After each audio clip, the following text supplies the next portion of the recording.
Okay. 8th class physics 4th చాప్టర్లో మనము లోహాలు అలోహాల గురించి డిస్కస్ చేస్తాము.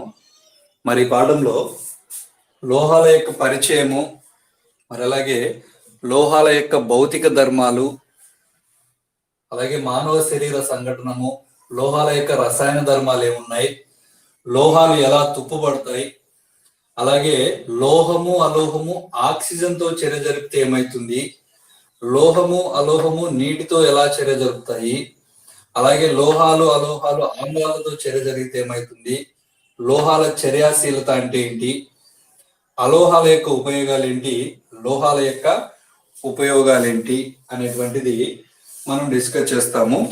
ముందుగా మన డే టు డే లైఫ్లో, మన రియల్ లైఫ్లో లోహాలు అనేవి చాలా ఎక్కువగా ఉపయోగిస్తూ ఉంటాం. రకరకాల వస్తువులు తయారు చేస్తాం లోహాలతో. సో ఆ విధంగా లోహాలు అనేవి కొన్ని ప్రత్యేక ధర్మాలను కలిగి ఉంటాయి. ఫర్ ఎగ్జాంపుల్ లోహాలకి ఉదాహరణ చూస్తే జింకు, మెగ్నీషియం, అల్యూమినియం, తర్వాత ఐరన్, ఇలాంటివి అన్నమాట. వీటన్నిటిని మనము లోహాలు అంటాం. మరి అలోహాలు అంటే లోహము కానటువంటిది అలోహము. మరి అలోహాలకి ఉదాహరణలు చూస్తే కార్బన్, సల్ఫర్, అలాగే అయోడిన్. వీటిని అలోహాలు అంటారు. లోహాలు జింకు, మెగ్నీషియం, అల్యూమినియము, ఐరను, బంగారము, వెండి, తర్వాత కాపర్, ఇవన్నీ కూడా లోహాలే. అలోహాలు వచ్చేసి కార్బను, సల్ఫర్ని మనము గంధకము అని చెప్తాం, చాలా ఇంపార్టెంట్. సల్ఫర్కి ఇంకొక పేరు ఏంది అంటే గంధకం. సల్ఫర్కి ఇంకొక పేరు గంధకం అంటాం. So carbon, sulphur, iodine, sulphur లేదా గంధకం, ఇవన్నీ కూడా అలోహాలు. మరి లోహాలు వచ్చేసి మెగ్నీషియము, కాపరు, తర్వాత బంగారము, వెండి, ఇనుము, రాగి, వీటన్నిటిని మనము లోహాలు అంటాం. అయితే ఇక్కడ లోహాల నుండి అలోహాలను వేరు చేసేటువంటిది ఏంటి, లోహాలకి అలోహాలకి ఉన్నటువంటి ప్రధానమైన తేడా ఏంటి అనేటువంటి తెలుసుకుంటే, లోహాలన్నీ కూడా కొన్ని భౌతిక ధర్మాలను కలిగి ఉంటాయి. కొన్ని రకాలైనటువంటి ప్రత్యేక భౌతిక ధర్మాలని లోహాలు ప్రదర్శిస్తాయి. ఆ భౌతిక ధర్మాలు ఏవైతే ప్రదర్శిస్తాయో వాటినే మనం లోహాలు అంటాం. మరి లోహాలకు ఉన్నటువంటి భౌతిక ధర్మాలు ప్రధానంగా 6 భౌతిక ధర్మాలు ఉంటాయి. లోహాల యొక్క భౌతిక ధర్మాలు 6 ఉంటాయి. చాలా వెరీ వెరీ ఇంపార్టెంట్. ఒకటి ధ్వని గుణం,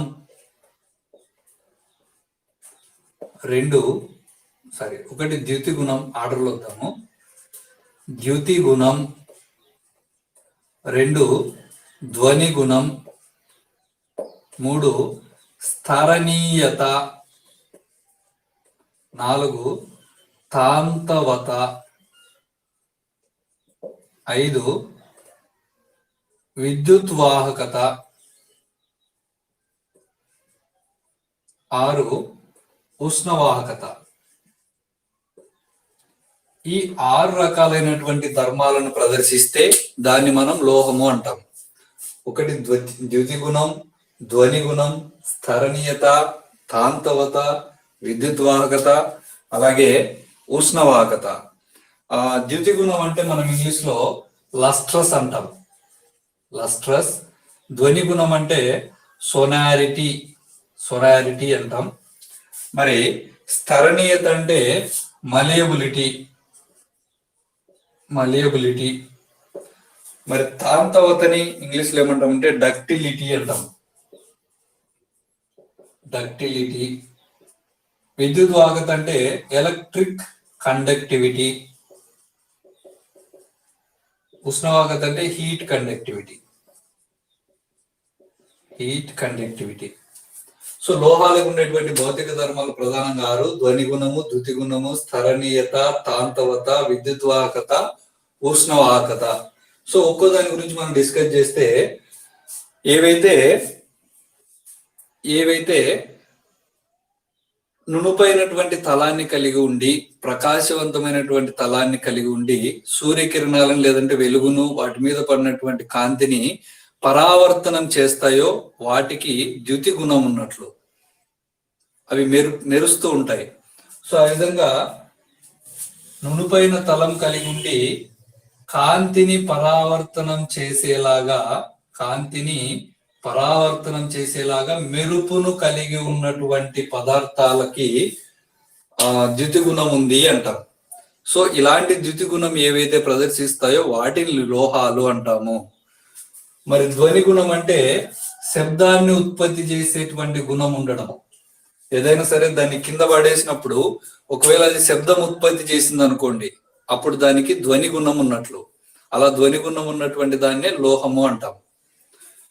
మరి స్థరణీయత అంటే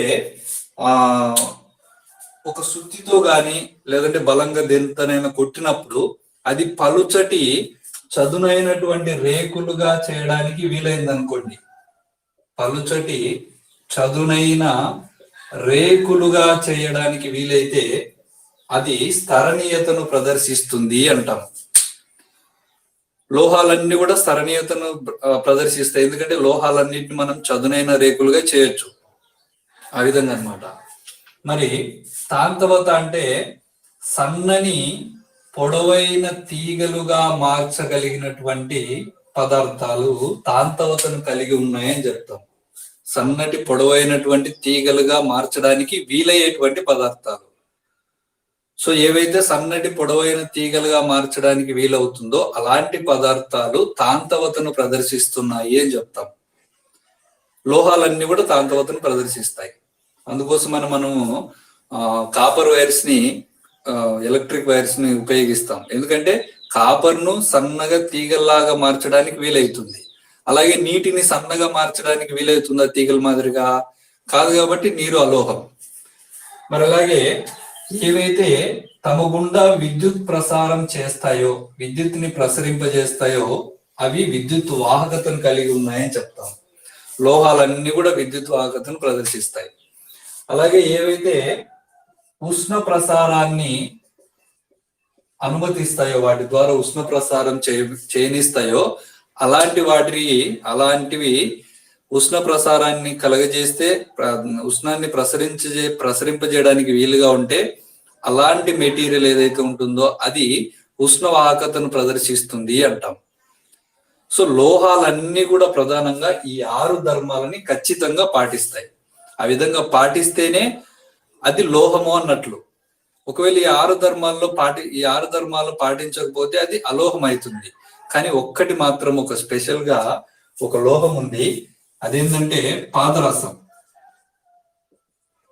పాదరసంకి ధ్వని గుణం అనేటువంటి లక్షణం ఉండదు, అయినప్పటికీ ఇది లోహమే. పాదరసానికి ధ్వని గుణం అనే లక్షణం ఉండదు, అయినప్పటికీ కూడా ఇది లోహమే అని చెప్పి గుర్తుపెట్టుకోవాలి. ఈ క్రింది వాటిలో లోహాల యొక్క భౌతిక ధర్మాలు కలిగి ఉండని లోహం ఏది అని ఇస్తారు. అప్పుడు పాదరసం అని గుర్తుపెట్టుకోవాలి. పాదరసం అనేది ధ్వని గుణాన్ని కలిగి ఉండదు, అయినప్పటికీ కూడా అది లోహమే. మరి తర్వాత వచ్చేసి ఇవి లోహాల యొక్క భౌతిక ధర్మాలు. మరి లోహాల యొక్క రసాయన ధర్మాలు చూస్తే, రసాయన ధర్మాలు. సో రసాయన ధర్మాలు అనగానే మనం ఏం చేస్తామంటే లోహాలు జరిపేటువంటి రసాయన చర్యల గురించి డిస్కస్ చేస్తాం. సో ఇక్కడ లోహము అనేది ఆక్సిజన్ తో, ఇక్కడ చూడండి, లోహం అనేది ఆక్సిజన్ తో, లోహాలు గాని అలోహాలు గాని ఆక్సిజన్ తో కలిసినప్పుడు ఏమైతాయి, ఆక్సిజన్ తో చర్య జరిపితే ఏమైతుంది అనేది డిస్కస్ చేస్తాము. ఒక లోహం ఉంది, ఈ లోహము ఆక్సిజన్ తో కలిస్తే ఏమైతుంది, ఒక అలోహం, లోహం కానటువంటిది ఒక అలోహం ఆక్సిజన్ తో కలిస్తే ఏమైతుంది అనేది డిస్కస్ చేస్తాం. సో లోహము అనేది ఆక్సిజన్ తో కలిస్తే ఏమైతుంది తెలియడానికి మనం ఒక యాక్టివిటీ, ఒక ఎక్స్పెరిమెంట్ చేయాల్సి ఉంటది. ఉదాహరణకి లోహంగా మనం ఇక్కడ మెగ్నీషియం తీసుకున్నాం అనుకోండి. ఒక మెగ్నీషియం ని గాలిలో మండించినాం అనుకోండి. మెగ్నీషియం తీగను మీరు చూసే ఉంటారు, మెగ్నీషియం తీగ పలుచగా ఉండి చుట్టుకొని ఉంటది. దాన్ని అంటిస్తే ఏమైతుందంటే మిరుమిట్లు గొలిపేటువంటి ఒక కాంతి, తెల్లటి కాంతి వస్తుంది.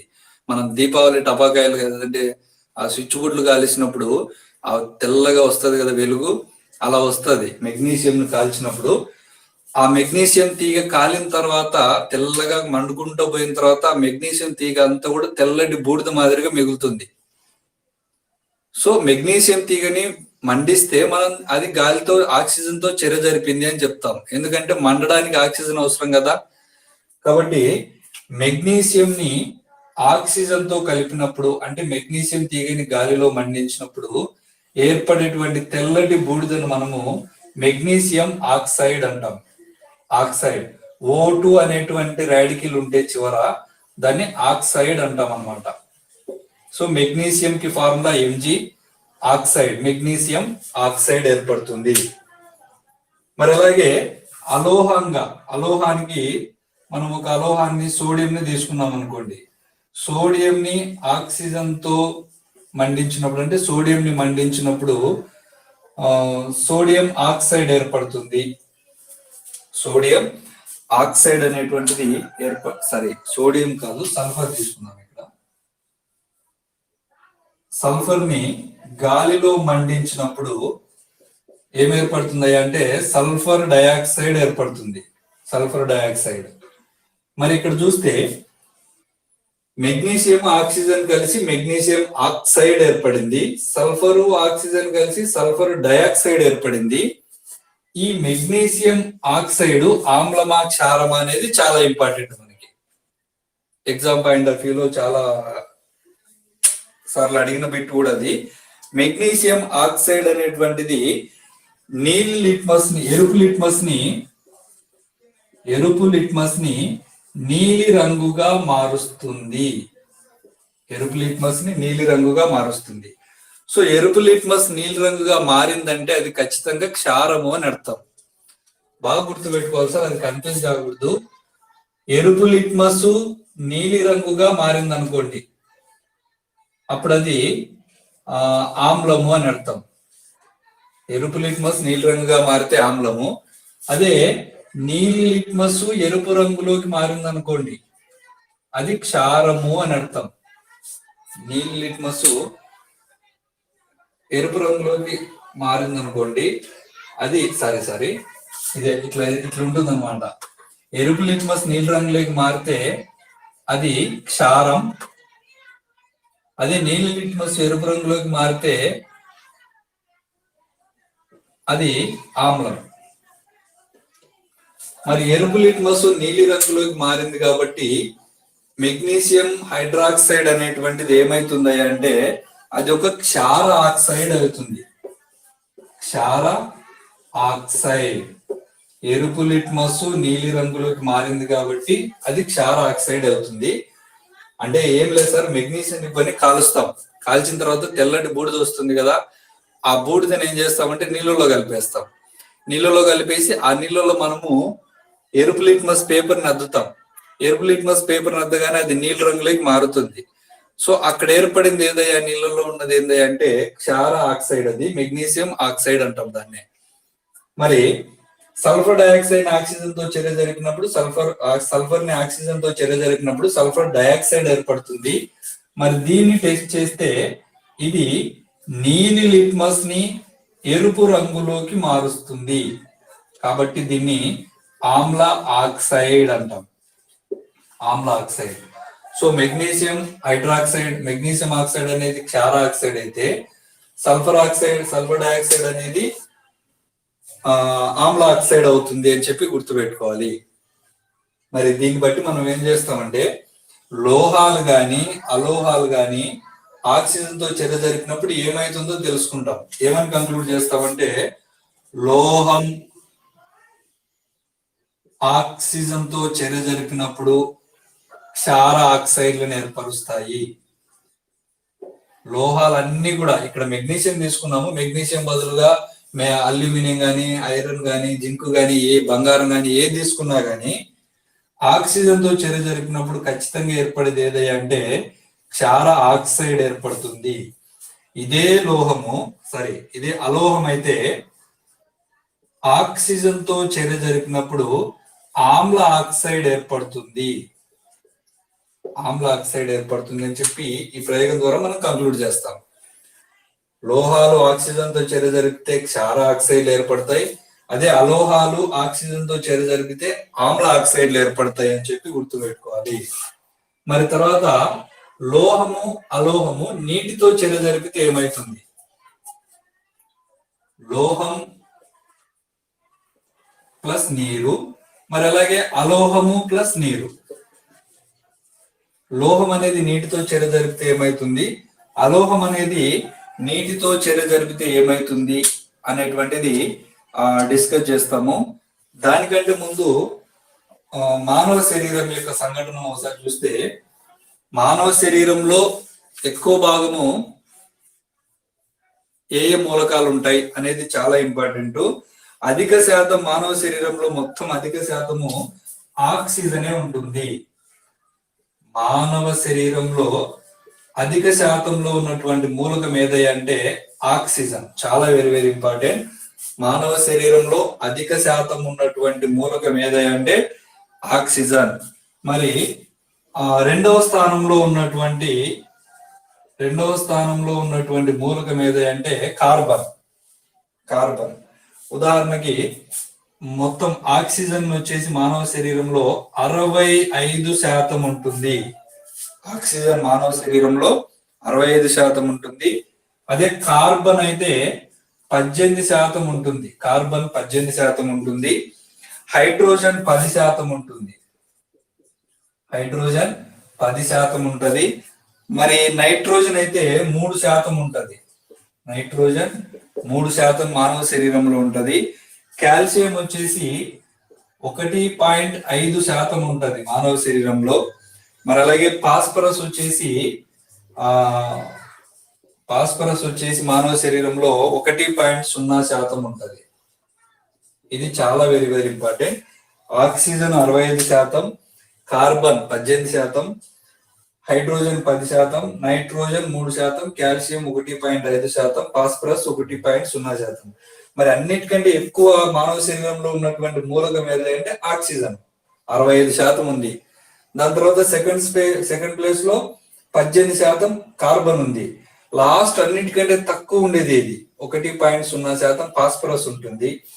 మరి ఫాస్ఫరస్ ఎక్కడెక్కడ ఉంటుందంటే వెల్లుల్లి, ఉల్లిగడ్డ,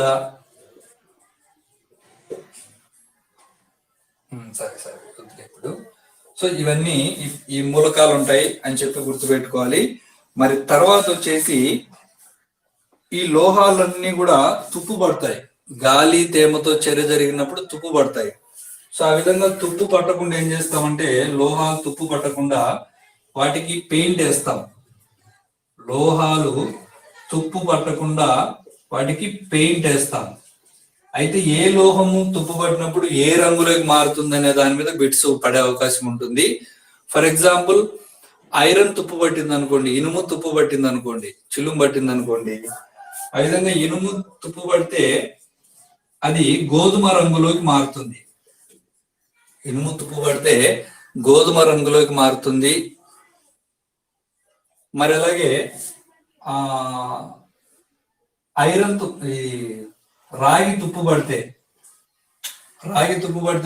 ఆకుపచ్చ రంగులోకి మారుతుంది. చాలా వెరీ వెరీ ఇంపార్టెంట్.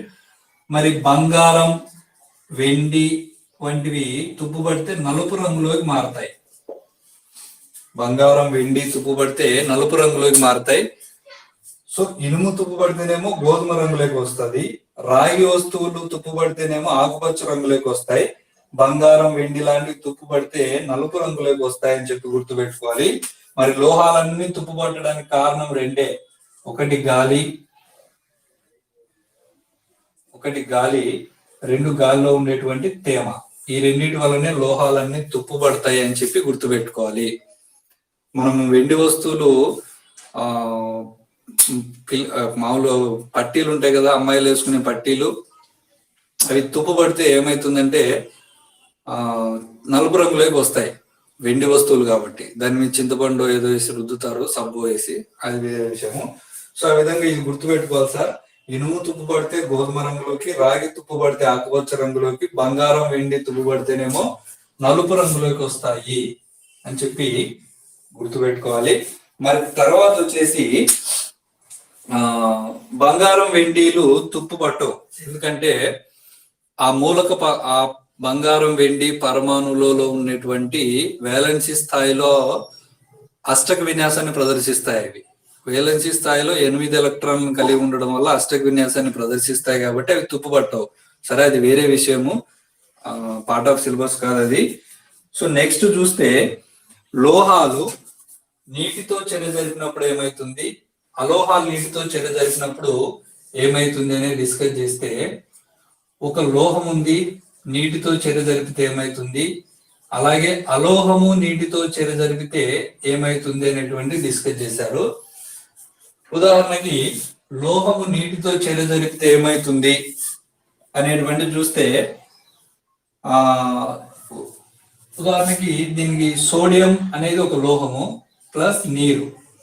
సోడియం లోహంతో చర్య జరిపినప్పుడు ఏమైతుంది అనేది ఒక ప్రయోగం గురించి డిస్కస్ చేయడం జరిగింది పాఠంలో. సోడియం అనేది దాన్ని ఎప్పుడు కూడా కిరోసిన్ లో నిల్వ చేస్తాం. చాలా వెరీ వెరీ ఇంపార్టెంట్. సోడియం ని కిరోసిన్ లో నిల్వ చేస్తాం. బయట నిల్వ చేస్తే అది గాలితో చర్య జరిపి ఆవిరైపోతుంది. అందుకోసమని సోడియం ని కిరోసిన్ లోనే నిల్వ చేస్తాం. ఒక చిన్న బీకర్ తీసుకొని ఈ బీకర్ లో కొంత నీటిని పోసి ఆ కిరోసిన్ లో నిల్వ ఉంచినటువంటి సోడియం ని కొంచెం కత్తిరించి ఆ నీటిలో వేసినాం అనుకోండి. ఏమేమి కలిపినాం ఇప్పుడు మనము? నీటిలో సోడియం కలిపినాం. సో నీటిలో సోడియం కలిపితేనే వెంటనే అది టపటపమని శబ్దం చేస్తూ మండుతూ కరిగిపోతుంది. నీటిలో టపటపటప శబ్దం చేస్తూ బీకర్ వేడవుతుంది, చాలా వేగంగా చర్య జరుగుతుంది. అదే అలోహాన్ని నీటిలో వేసినాం అనుకోండి, అలోహం అంటే ఏదైనా కానీ సల్ఫర్ కానీ కార్బన్ కానీ అయోడిన్ కానీ నీటిలో వేస్తే చర్య జరపదు, చాలా నెమ్మదిగా జరుగుతుంది, చాలా నెమ్మదిగా జరుగుతుంది. సో లోహాలు నీటితో చర్య జరిపినప్పుడు చర్య చాలా వేగంగా జరుగుతుంది, వేగంగా చర్య జరుగుతుంది లోహాలు ప్లస్ నీరు కలిసినప్పుడు. అదే నెమ్మదిగా ఎప్పుడు చర్య జరుగుతుంది అంటే అలోహాలు నీటితో కలిసినప్పుడు చాలా నెమ్మదిగా చర్య జరుగుతుంది అనేది గుర్తుపెట్టుకోవాలి. ఇక్కడ లోహము అలోహము ఆక్సిజన్ తో చర్య జరిపితేనేమో వాటి ఆక్సైడ్లు ఏర్పడతాయి. లోహము అలోహాలు నీటితో చర్య జరిపినప్పుడు, లోహము నీటితో చర్య జరిపినప్పుడు చాలా వేగంగా చర్య జరుగుతుంది, అలోహం నీటితో చర్య జరిపినప్పుడు చాలా నెమ్మదిగా చర్య జరుగుతుంది అని చెప్పి గుర్తుపెట్టుకోవాలి. మరి నెక్స్ట్ లోహము అలోహము కలిస్తే అంటే లోహాలు ఆమ్లంతో కలిస్తే ఏమైతుంది, అలోహాలు ఆమ్లంతో కలిస్తే ఏమైతుంది? చాలా ఇంపార్టెంట్ ఇది కూడా. లోహము ఆమ్లంతో కలిసింది అనుకోండి, ఏదైనా ఒక ఆమ్లంతో, ఏదైనా ఒక లోహము ఏదైనా ఒక ఆమ్లంతో కలిసింది, ఏదైనా ఒక లోహము ఏదైనా ఒక అలోహము ఏదో ఒక ఆమ్లంతో కలిసింది అనుకోండి, ఏమైతుంది అని తెలుసుకోవడానికి we need to do experiment. So లోహం అనేది, ఫర్ ఎగ్జాంపుల్ లోహంగా నేను జింక్ తీసుకున్నాను అనుకోండి. ఒక బీకర్ తీసుకొని ఈ బీకర్ లో డ్రాపర్ సహాయంతో, డ్రాపర్ అంటే తెలుసు కదా, ఇట్లా ఉంటుంది డ్రాపర్ అనేది, అంటే మనం ఆమ్లాలు వేసుకోవడానికి చేత్తో పట్టుకుంటే కాలుతాయి కాబట్టి ఆ డ్రాపర్ ని ఉపయోగిస్తాము. ఈ డ్రాపర్ సహాయంతో కొంత ఆమ్లాన్ని ఒక బీకర్ లో తీసుకున్నాం అనుకోండి. ఏ ఆమ్లాన్ని తీసుకుందామంటే H2SO4 ఆమ్లం కానీ, అంటే హైడ్రోజన్ సల్ఫ్యూరిక్ ఆమ్లం కానీ, లేదా HCl కానీ, ఏ ఆమ్లమైన తీసుకోవచ్చు. సాధారణంగా మనం HCl తీసుకుంటాం, అంటే హైడ్రోక్లోరిక్ ఆమ్లం. ఒక బీకర్ లో కొంత హైడ్రోక్లోరిక్ ఆమ్లాన్ని తీసుకొని దీంట్లోకి ఏదో ఒక లోహం వేయాలి, అంటే జింక్ కానీ ఐరన్ కానీ కాపర్ కానీ ఏదైనా వేయచ్చు. కానీ త్వరగా చర్య జరగాలంటే మాత్రము జింక్ నేస్తాం. సో ఇప్పుడు మనం ఏమేం కలిపినాము, ఒక ఆమ్లానికి ఒక లోహం కలిపినాం. కింద ఆమ్లమే కదా సార్ ఉండేది, ఈ ఆమ్లానికి ఈ లోహం కలిపినాం. సో లోహం కలిపినప్పుడు ఏమైతుందంటే తెల్లటి దట్టమైన పొగ ఒకటి బయటకు వస్తుంది. ఆ తెల్లటి దట్టమైనటువంటి పొగనే మనము హైడ్రోజన్ అంటాం. హైడ్రోజన్ అంటాం. సో కాబట్టి జింక్, దీన్ని కెమికల్ ఈక్వేషన్ ఎలా రాస్తామంటే zinc plus HCl gives rise to hydrogen, వాయువు కాబట్టి వా అని పెడతాం. ఇది HCl ద్రవం కాబట్టి ద్ర అని పెడతాం. జింకు ఘన పదార్థం కాబట్టి గ అని పెడతాం.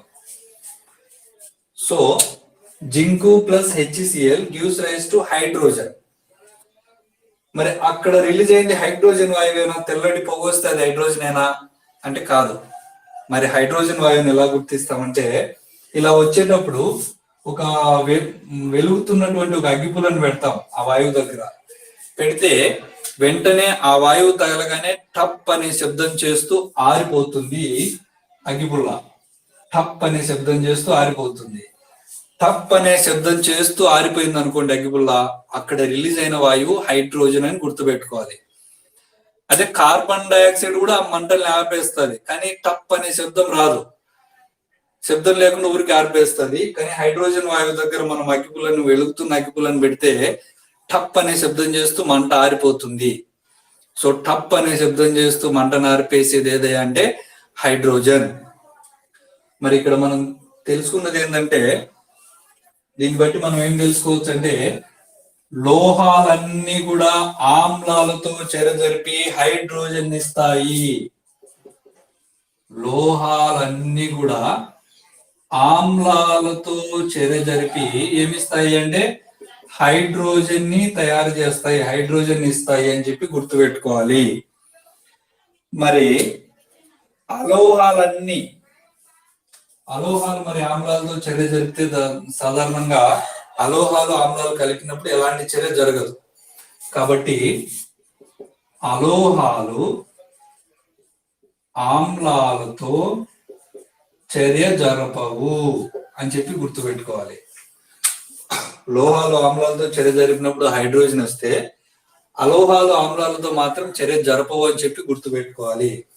మరి తర్వాత లోహాల యొక్క చర్యాశీలత గురించి డిస్కస్ చేద్దాము. లోహాల యొక్క చర్యాశీలత.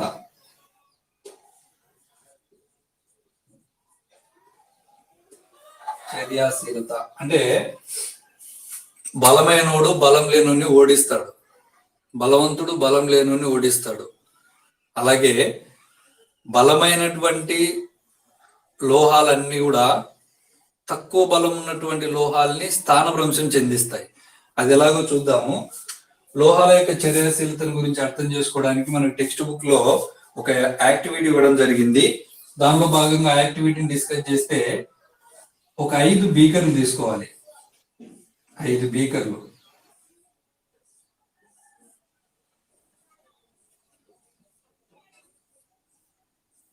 ఈ 5 బీకర్లకి A, B, C, D, E అని పేర్లు పెడతాం. ఈ 5 బీకర్లలో కూడా ఒక 50 ml వాటర్ తీసుకుంటాం. అన్నింటిలోనూ 50 ml వాటర్ తీసుకుంటాం.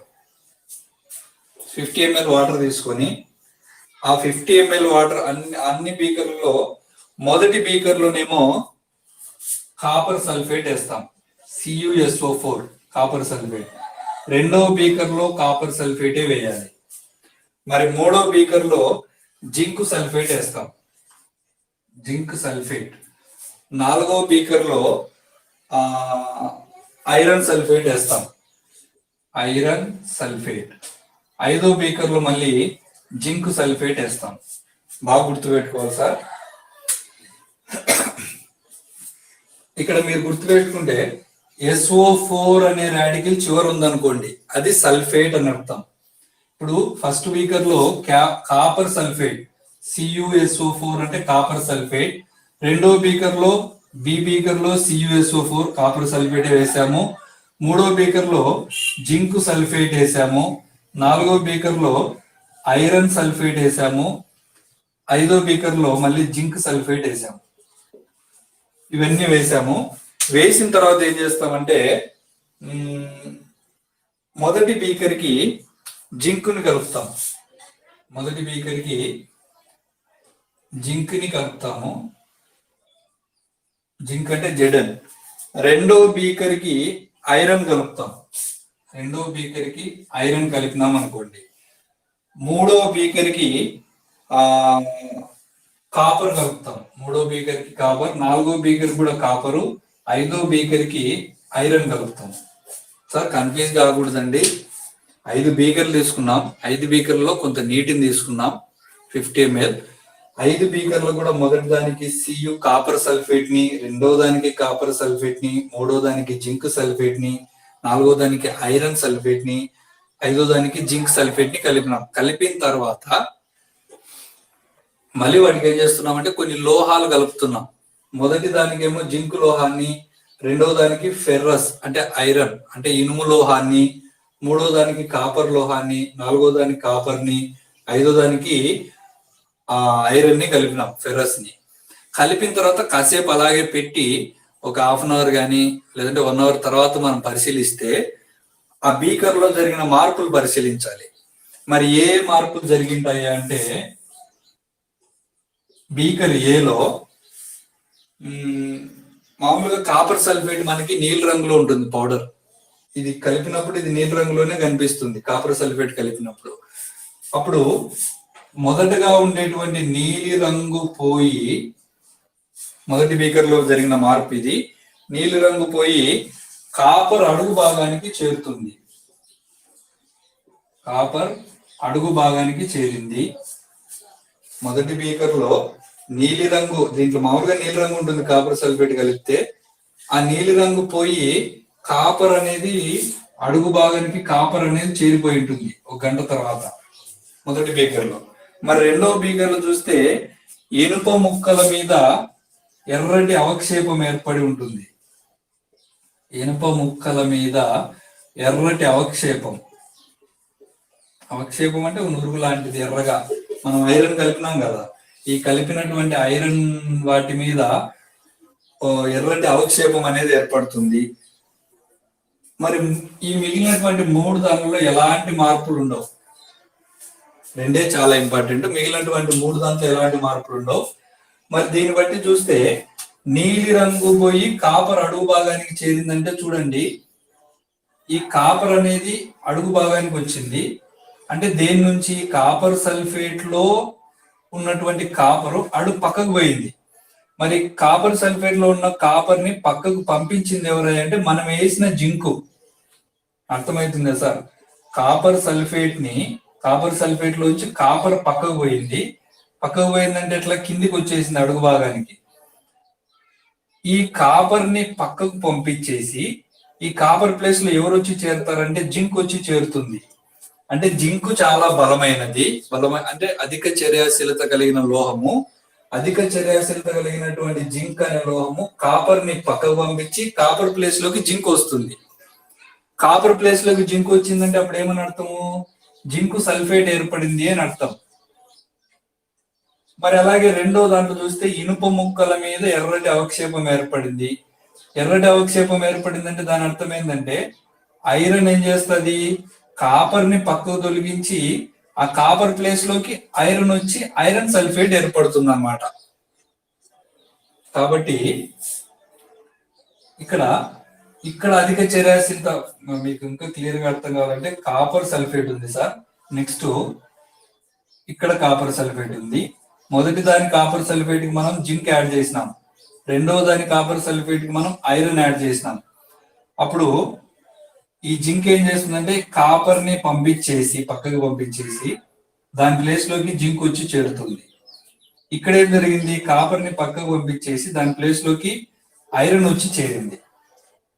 సో ఇక్కడ ఎందుకు దీన్ని పంపించి ఇవి వచ్చి చేరాయంటే జింక్ కి ఐరన్ కి అధిక చర్యాశీలత ఉంది. అధిక చర్యాశీలత ఉంటే అధికంగా బలం ఉంది కాబట్టి తక్కువ చర్యాశీలత కలిగినటువంటి లోహాలని అధిక చర్యాశీలత కలిగినటువంటి లోహాలు స్థానభ్రంశం చెందిస్తాయి అని చెప్పి మనం దీని ద్వారా అర్థం చేసుకోవచ్చు.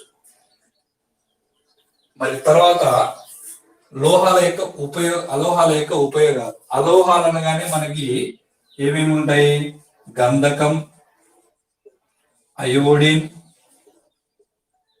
కార్బన్, చాలా ఉంటాయి అలోహాలు. కానీ టెక్స్ట్ బుక్ లో ఈ మాత్రం చెప్పడం జరిగింది. గంధకాన్ని మనం సల్ఫర్ అంటాం. Sulphur, iodine, carbon. మరి వీటి యొక్క ఉపయోగాలు ఏమున్నాయి అంటే చాలా very very important sir. Last DS అడిగారు ఇవి టూ. బాణసంచ గంధకం యొక్క ఉపయోగాలు చూస్తే ఫస్ట్ కనిపిస్తుంది ఇక్కడ. గంధకం యొక్క ఉపయోగాలు చూస్తే బాణసంచ తయారీలో, బాణసంచ, తర్వాత మందుగుండు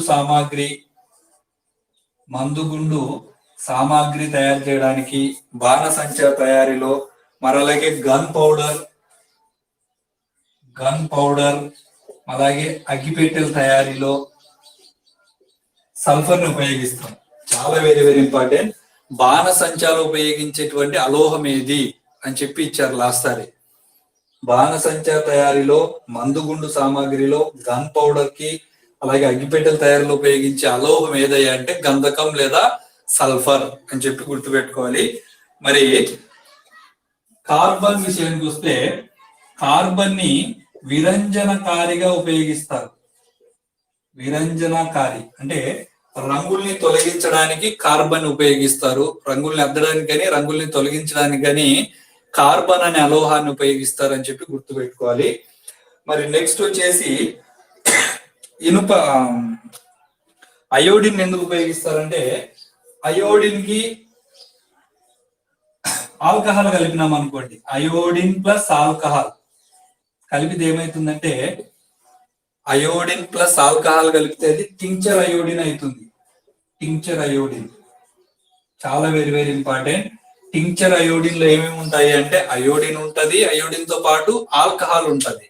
ఆ విధంగా టింక్చర్ అయోడిన్ ని మనం గాయాలైనాయి అనుకోండి, దానికి ఇన్ఫెక్షన్ కాకుండా ఉండడానికి టింక్చర్ వేస్తాం, తెలుసు మనందరికి. మరి ఆ టింక్చర్ లో ఏముంటుందంటే అయోడిన్ ప్లస్ ఆల్కహాల్ ఉంటుంది. సో అలోహాల యొక్క ఉపయోగాలు చూస్తే గంధకం లేదా సల్ఫర్ నేమో బాణసంచ తయారీలో, గన్ పౌడర్ లో, అలాగే అగ్గిపెట్టెల తయారీలో వాడతారు. మరి కార్బన్ అయితే విరంజనకారిగా ఉపయోగిస్తారు.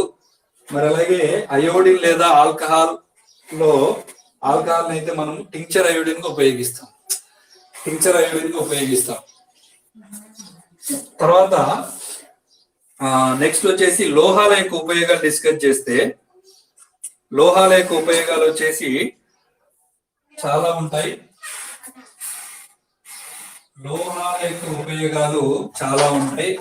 ఈ లోహాలు వచ్చేసి ప్రధానంగా ఆహారాన్ని ప్యాకింగ్ చేయడానికి చాలా వెరీ వెరీ ఇంపార్టెంట్. ఆహారం ప్యాకింగ్ చేయడానికి అల్యూమినియం ని వాడతాం. ఆహారాన్ని ప్యాకింగ్ చేయడానికి అల్యూమినియం ని వాడతాము. మరి అలాగే నాణేలు అలాగే పతకాలు నాణేలు తయారు చేయడానికి, విగ్రహాలను కూడా తయారు చేయడానికి, నాణేలు, పతకాలు, విగ్రహాలు తయారు చేయడానికి లోహాలు ఉపయోగిస్తాము. మరి ఏ లోహాలు ఉపయోగిస్తామని అంటే అల్యూమినియం ప్లస్ కాపర్ కలిపి వాడతాం. ఉపయోగిస్తాము నాణేలు, పతకాలు, విగ్రహాలు తయారు చేయడానికి. మరి అలాగే ఇనుప రేకులు తయారు చేస్తారు కదా, ఈ ఇనుప రేకుల తయారీకి ఐరన్ అంటే ఇనుము ప్లస్ జింకు కలిపి వాడతాం. అని చెప్పి గుర్తుపెట్టుకోవాలి. ఆహారం ప్యాకింగ్ ఏమో అల్యూమినియం వాడతాము. నాణేలు, పతకాలు, విగ్రహాలు తయారు చేయడానికి అల్యూమినియం ప్లస్ కాపర్ కలిపి వాడతాము. ఇనుప రేకు తయారు చేయడానికి ఏమో ఐరన్ ప్లస్ జింకు కలిపి ఉపయోగిస్తామని చెప్పి గుర్తుపెట్టుకోవాలి. ఇవి లోహాల యొక్క ఉపయోగాలు. సో లోహాలు అంటే జింకు, మెగ్నీషియం, అల్యూమినియం, ఐరన్, బంగారం, వెండి, కాపర్, వీటిని లోహాలు అంటాము. అలోహాలు అంటే కార్బన్, సల్ఫర్, అయోడిన్, వీటిని అలోహాలు అంటాం. సల్ఫర్ కి ఇంకొక పేరు ఏందయ్యా అంటే గంధకం. లోహాలన్నీ 6 భౌతిక ధర్మాలు కలిగి ఉంటాయి. ధ్వని గుణం, ద్యుతి గుణం, ధ్వని గుణం, స్థరణీయత, తాంతవత, విద్యుద్వాహకత, ఉష్ణవాహకత. ఇవన్నీ ద్యుతి గుణం అంటే కాంతిని పరావర్తనం చేసేది, అలాగే మెరుస్తూ ఉంటది. మరి ధ్వని గుణం అంటే శబ్దాన్ని ఉత్పత్తి చేస్తుంది. స్థరణీయత అంటే పలుచటి చదునైన రేకులుగా చేయడానికి వీలైతే అది స్థరణీయతను ప్రదర్శిస్తుంది అంటాం. మరి సన్నటి పొడవైన తీగలుగా చేయడానికి వీలైతే అది తాంతవతను ప్రదర్శిస్తుంది అంటాం. విద్యుత్తును ప్రసరింపజేస్తే అవి విద్యుత్ వాహకతను ప్రదర్శిస్తున్నాయి అంటాం. ఉష్ణాన్ని ప్రసారం చేస్తే అది ఉష్ణ వాహకతను ప్రదర్శిస్తుంది అంటాం. మరి ఒక పాదరసం మాత్రం ధ్వని గుణం అనేటువంటి భౌతిక ధర్మాన్ని కలిగి ఉండదు. మరి అలాగే లోహాల యొక్క రసాయన ధర్మాలు చూస్తే లోహాలు గాని అలోహాలు గాని, లోహాలు ఆక్సిజన్ తో చర్య జరిపినప్పుడు క్షార ఆక్సైడ్లను ఏర్పరుస్తాయి, అలోహాలు ఆక్సిజన్ తో చర్య జరిపినప్పుడు ఆమ్ల ఆక్సైడ్లను ఏర్పరుస్తాయి. మానవ శరీరంలో ఎక్కువ భాగం ఉండే మూలకం ఆక్సిజన్. మరి రెండవ స్థానంలో ఉండేది carbon. Oxygen 65%, carbon 18%, hydrogen 10%, nitrogen 3%, calcium 1.5%, phosphorus 1.0% ఉంటుంది. మరి లోహాలు తుప్పు పడకుండా పెయింట్లు వేస్తారు. మరి ఇనుము తుప్పు పడితే గోధుమ రంగులోకి వస్తుంది, రాగి తుప్పు పడితే ఆకుపచ్చ రంగులోకి వస్తుంది, బంగారం వెండి తుప్పు పడితే నలుపు రంగులోకి వస్తుంది. మరి తుప్పు పట్టడానికి కారణం ఏంటంటే గాలి మరియు తేమ అని చెప్పి గుర్తుపెట్టుకోవాలి. మరి అలాగే ఎరుపు లిట్మస్ నీలి రంగులోకి మారిందంటే అది క్షారం అని అర్థం, నీలి లిట్మస్ ఎరుపు రంగులోకి మారిందంటే అది ఆమ్లం అని అర్థము. మరి లోహాలు నీటితో చాలా వేగంగా చర్య జరుపుతాయి, అలోహాలు నీటితో చాలా నెమ్మదిగా చర్య జరుపుతాయి అని చెప్పి గుర్తుపెట్టుకోవాలి. మరి తర్వాత వచ్చేసి లోహము ఆమ్లం కలిస్తే హైడ్రోజన్ వస్తుంది, అలోహాలు ఆమ్లంతో చర్య జరపవు. మరి హైడ్రోజన్ ఎలా గుర్తిస్తామంటే మండుతున్నటువంటి అగ్గిపుల్లను పెట్టి అది తప్పని శబ్దం చేస్తే అప్పుడు అది మండుతున్నట్లు వెలుగుతున్నటువంటి ఆ హైడ్రోజన్ అని అర్థం అన్నమాట.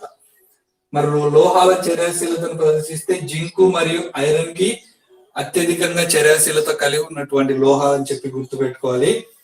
మరి తర్వాత లోహాల యొక్క ఉపయోగాలు చూస్తే గంధకాన్ని బాణసంచ తయారీలో, గుండు సామాగ్రిలో, మందుగుండు సామాగ్రిలో, గన్ పౌడర్లో, అగ్గిపెట్టెలో ఉపయోగిస్తాం. మరి కార్బన్ అయితే విరంజనకారిగా, అయోడిన్ మరియు ఆల్కహాల్ ని టింక్చర్ అయోడిన్ గా ఉపయోగిస్తాము. మరి లోహాల యొక్క ఉపయోగాలు చూస్తే ఆహారాన్ని ప్యాకింగ్ చేయడానికి, అలాగే నాణేలు పథకాలు, ఆహారాన్ని ప్యాకింగ్ చేయడానికి అల్యూమినియం ని, నాణేలు పథకాలు విగ్రహాలు తయారు చేయడానికి అల్యూమినియం ప్లస్ కాపర్ ని, మరి ఇనుప రేకు తయారు చేయడానికి అల్యూమినియం ఐరన్ ప్లస్ జింకును ఉపయోగిస్తాం. ఇది లోహాలు మరియు అలోహాలు అనేటువంటి లెసన్. Thank you.